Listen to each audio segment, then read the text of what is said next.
Indisputable exclusive. This is an interesting saga that involves Hartsfield-Jackson International Airport in Atlanta, the busiest airport in the world.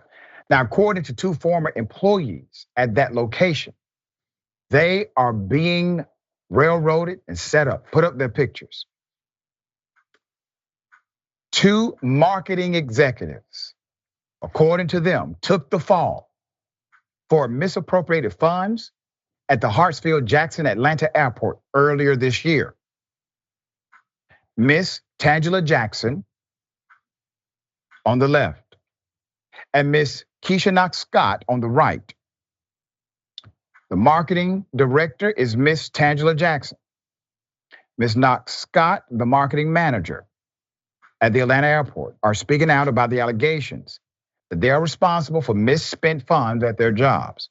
Local news stations reported on the situation based on the airport's internal investigation, which cast the two women in a negative light, sharing some of the invoices for the funds in question. Okay, we have those invoices as well at Indisputable. Our investigative journalism team did a great job tracking these elements down. Ms. Jackson and Ms. Knox Scott say that the invoices went through an entire approval process with the chief financial officer's team and would have been flagged if they found an issue with the payment. Local reporting stated that both women resigned before or during the investigation, making it seem as though they felt responsible for the misspent funds. Okay, all right. So one quote said, those responsible resigned before officials began their internal investigation. Another quote, Deputy GM Farrell was completely cleared and two top marketing executives resigned during the internal investigation. Ms. Jackson and Ms. Knox Scott got in touch with Indisputable and said, and I quote, "We both resigned from our duties as marketing executives within the marketing department at Atlanta Hartsfield-Jackson International Airport a month from each other and were not aware of the investigation as the media reports attempted to portray." Now that is their proclamation. Let's put it up. Ms. Parker says that she was offered a position within another company and therefore resigned from the airport. Ms. Knox Scott says her medical team advised she resigned from her role at the airport due to documented health issues and changes in the work environment. They also provided Indisputable with correspondence, dated correspondence of those two proclamations made. After reaching out to the Hartsfield-Jackson Atlanta Airport, they sent us a summary of their internal investigation, which reported the following conclusion. Quote, the investigations found in 4 instances of revenue diversion or expenditures paid for with airport funds where the expenses were not events, goods, or services related to the airport.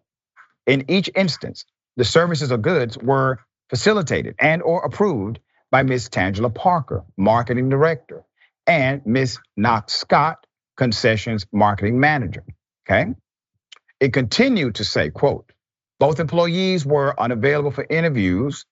Ms. Parker resigned on February 23rd, 2023. Similarly, Ms. Knox Scott resigned her employment on March 6, 2023 upon the conclusion of her FMLA leave effective immediately.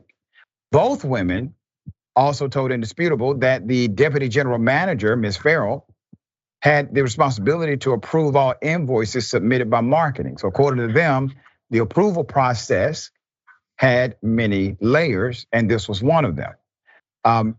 It is important to note Ms. Farrell was cleared of responsibility of misappropriated funds after the internal airport investigation. So we received proof of communication that Ms. Farrell was aware of some of these expenditures, such as the gift for the mayor's office that Ms. Parker was given responsibility for, and there goes some of those text messages. Now here's the thing. We have a very solid investigative team at Indisputable. They work all hours and they make sure all content comes to them and they vet it directly. What's happening here seems to be many layers, but a very, well, let's just say selective allegation. I'm not sure why some of these other elements are not part of the narrative, but I do find it interesting that it is not. Okay, all right, Rayyvana, thoughts here? Yeah, I'm glad that we're covering this story so that these women actually have an opportunity to clear their names. It was not an opportunity they had during the investigation because they had, for differing reasons, resigned, not been able to speak to the investigators. And the statements made by the airport and in the media absolutely framed them. I saw this story this morning before I heard their side of it. I saw it on Twitter and I was reading through it. And I would never have known that they absolutely deny these allegations and that the way that they're being framed is heavily biased. So I'm glad that we're able to help them get the fuller story out there. Especially, I think the most compelling evidence is the text messages explicitly showing that the general manager was aware of some of these expenditures. So it just begs the question, how was she cleared of this investigation if they found that those expenditures were inappropriate and she was directly aware and approved them? Well, I'm sure development will come now, all right?